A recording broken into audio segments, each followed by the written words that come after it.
It's an all too common sight. Burlington streets turning to rivers after heavy rain. And it's the same spots always getting hit the hardest.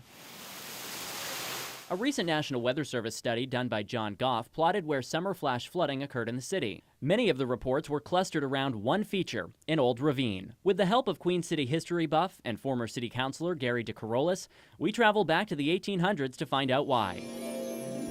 Back then, Burlington was a rapidly growing timber port, but it was very much a city divided by that massive ravine. The ravine was typically 75 to 100 feet deep. The grade that you feel when you walk. It's amazing. It's absolutely amazing. That's probably closest to its natural state. And it just kept cutting right across South Union Street. And here's where the Fletcher Free Library sits. Up until the 1860s, the railroad ran right through the ravine, passing under bridges like this one near College Street Congregational. But then the railroad was rerouted around the city. And for a few reasons, officials decided the ravine had to go. One was sanitary.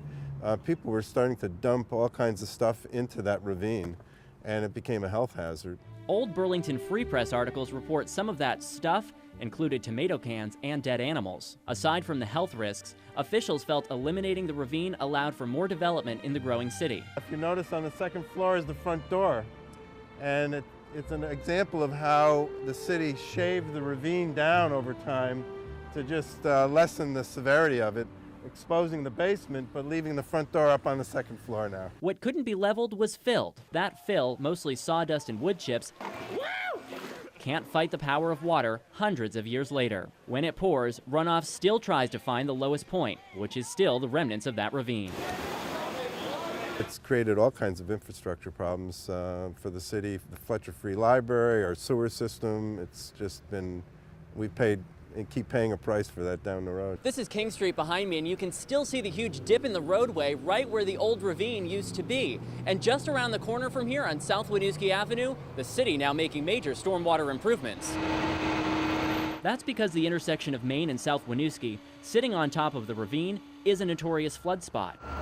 City planners say it's not just the old topography leading to the problems here. Heavy rain is becoming more intense and more hard surfaces are being built. That's where we've created pavement or rooftops, which cover up the sort of natural soaking ability of the ground, prevents it from getting in, which means it has to run off. To fight that and prevent flooding, the city is spending $192,000 to install bigger storm drains around this one intersection. Because of the change in climate, we're seeing that we are going to have to start making modifications in order to keep up with Mother Nature. We are currently developing a hydraulic and hydrologic model of the city, which will enable us to really figure out exactly what the mechanisms are and then also test our solutions. Dan Albrecht, who is part of the Chittenden County Regional Stormwater Education Program, says to limit stormwater runoff today, we can once again look to the past. When you think about how things were before, there were trees here. There were meadows, there were native plant species. There wasn't groomed lawns here 200 years ago.